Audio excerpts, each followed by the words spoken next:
முத்திர மோதத்தை கட்டி கொடுத்ததே ராஜா தான். அது என்ன பத்திரம், எதுக்கு இவன் முத்திர மோதத்தை வாங்குறான், இவன் இதில் என்ன எழுதுறான்னு சொல்லி அவர் கொஞ்சம் மறந்துட்டார் போல தோணுது. ஓகேயா? ஆனால் அப்புறம் எஸ்தர் ராணி விளக்கம் சொல்கிறாங்க. அது வேறு யாரும் இல்லை, இப்போ நம்ம கூட சாப்பிட வந்திருக்கிறான்ல பாருங்கள். அந்த வசனத்தை வாசிங்க. 7 எஸ்தர் 7:6. அதற்கு எஸ்தர், சத்துருவும் பகைஞனுமாகிய அந்த மனிதன் இந்த துஷ்டன் ஆமான் தான். பார்த்துங்களா, சத்துரு, பகைஞன், துஷ்டன் அப்படிங்கிற அந்த வார்த்தையை பயன்படுத்துறது.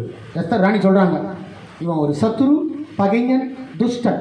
சத்துருவும் பகைஞனுமாகிய அந்த மனிதன் இந்த துஷ்ட ஆமான் தான் என்றார். அப்பொழுது ராஜாத்துக்கு முன்பாக ஆமான் திகழடைந்தான். இப்போதான் திகழடைந்தான், பயம் வந்துச்சு ஆமானுக்கு.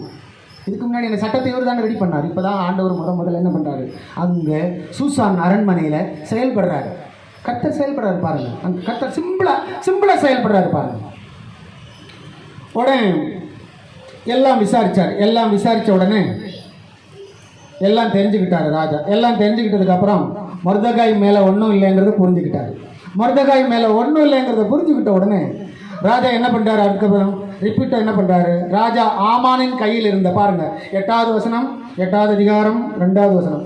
ராஜா ஆமானின் கையிலிருந்து வாங்கி போட்ட தம்முடைய மோதிரத்தை எடுத்து அதை மொர்தெகாய்க்கு கொடுத்தான்.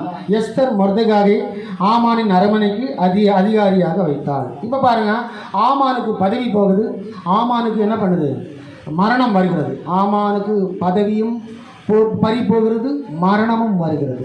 ஆனால் குற்றமில்லாமல் இருந்த கர்த்தருடைய பிள்ளையாகிய மொர்தெகாய்க்கு உயர்வு வருகிறது. பாருங்கள், மொர்தெகாய்க்கு அந்த மோதிரத்தை கழட்டி ராஜா கொடுக்குறாரு. ராஜா கொடுத்துட்டு என்ன சொல்கிறாரு, பத்திரத்தை நீ பத்திரத்தை ரெடி பண்ணிக்க.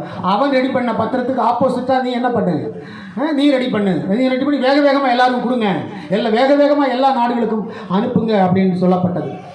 127 பாருங்கள். சிவான் மாதம் என்னும் 3ஆம் மாதம் 23ஆம் தேதியாக அக்காலத்தில் தானே 127 நாடுகளின் தேசாதிபதிகளுக்கும் அதிபதிகளுக்கும் அதிகாரிகளுக்கும் அந்தந்த நாட்டில் வழங்கும் அச்சரத்திலும், அச்சரம்னு சொன்ன பாஷையில், அந்தந்த நாட்டில் வழங்கும் அச்சரத்திலும் அந்தந்த ஜாதியார் பேசும் பாஷையிலும் யூதருக்கும் அவர்கள் அச்சரத்திலும் அவர்கள் பாஷையிலும் எழுதப்பட்டது. பாருங்க எப்படி அந்த லெட்டரை வேகமாக கொண்டு போகிறாங்க பாருங்க. ஏன்னா 1 மந்த் கேப்பு, ஆதார் மாதம் 13ஆம் தேதி திடீர்னு வந்துட போகுது. அதுக்கு முன்னாடி லெட்டரை எல்லா பக்கத்தையும் கொண்டு போய் சேர்த்துடணும். ராஜாவுக்கு கட்டளை மாறிச்சு, உத்தரவு மாறிச்சு அப்படின்னு சொல்லி வேகமாக கொடுக்குறாங்க பாருங்க. முத்திரை போடப்பட்ட பின் பாருங்க, அந்த கட்டளைகள் ஆகஸ்வேரு ராஜாவின் பெயரால் எழுதப்பட்டு ராஜாவின் மோதிரத்தினால் முத்திரை போடப்பட்ட பின் குதிரைகள் மேலும் வேகமான ஒட்டகங்களின் மேலும், பார்த்தீங்களா, கோவேறு கழுதைகளின் மேலும் ஏறி போகிற அஞ்சற்காரல் கையில் அனுப்பப்பட்டது. பார்த்தீங்களா, ஒட்டகத்துக்கு மேலே போகிறவங்க, கழுதைக்கு மேலே போகிறவங்ககிட்டலாம் கொடுத்து எல்லா நாடுகளையும் கொண்டு போய் சேர்த்துருங்க. யூதர்களை கொல்ல வேண்டாம் அப்படின்னு சார். அப்புறம் ராஜா எஸ்தர் ராணிக்கிட்டே சொல்கிறாரு, இனிமேல் இந்த ஆமானுக்கு நீ என்ன செய்யணுமோ செய்யுங்க அப்படின்னு சொல்லி. ஆமானுக்கு என்ன நடந்தது பார்ப்போமா. ஆமானை 75 அடி உயர அந்த தூக்கு மரத்தில் என்ன செய்தார்கள், தூக்கி போட்டார்கள் என்று காண்கிறோம்.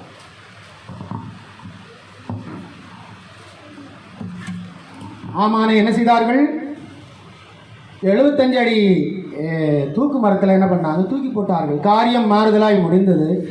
9வது அதிகாரம் 9ஆம் அதிகாரத்தில் யூதர்கள் 2ஆம் வசனம், யூதர் அகஸ்வேரு ராஜாவின் சகல நாடுகளிலும் பட்டணங்களிலும் தங்களுக்கு பொல்லாப்பு வரப்பண்ண பார்த்தவர்கள் மேல் கை போட கூடிக்கொண்டார்கள். ஒருவரும் அவருக்கு முன்பாக நிற்கக்கூடாது.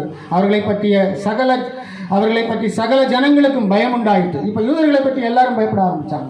பயம் உண்டாகி சூசான் அரண்மனையில் இப்போ ஆமான் கொன்னதுக்கப்புறம், ஆமானை கொண்டு போட்ட பிறகு ஆமானுக்கு 10 ஆம்பளை பசங்க. சரியா, அந்த 10 பேருக்கு 10 பசங்களுடைய பேர் இருக்குது பாருங்கள். மூத்த பையனுக்கு பேர் 7ஆம் வசனம் பாருங்கள். ஒருத்தனுக்கு பேர் பாருங்கள், பர்ஷான் தத்தா, தல்போன், அஸ்பாதா பாருங்க. அப்புறம் பொராதா, அதலியா, அரிதத்தா, பர்மாஸ்டா, அரிசாய், அரிதாய், வாய்சாதா ஆகிய 10 பேரையும் கொண்டு போட்டார்கள். இந்த 10 பசங்களும் யார் தெரியுமா, ஆமானுடைய பசங்க. ஓகேயா. இதில் இந்த ரத்தன் டாட்டான்னு நீங்கள் கேள்விப்பட்டிருப்பீங்க. ரத்தன் டாட்டா பெரிய ஆள் நம்ம இந்தியாவில் இல்லையா. என்னப்பா ரத்தன் டாட்டா தெரியுமா, ரத்தம். அப்போ அந்த டாட்டா அப்படிங்கிற அந்த பேர் எங்கிருந்து வருது பாருங்கள். நமக்கு பைபிளில் இருக்குது பாருங்கள், ஹரி தத்தா. என்னது, ஹரி தத்தா. அப்புறம் இன்னொரு பேர் என்னது, பர்ஷன் தத்தா என்னது அதான் இந்த பெயர்கள் எல்லாம் பாருங்க அப்படியே பரவுது பார்த்தீங்களா. இந்த ஆமானுடைய 10 ஆண் பிள்ளைகளும் கொலை செய்யப்பட்டார்கள்.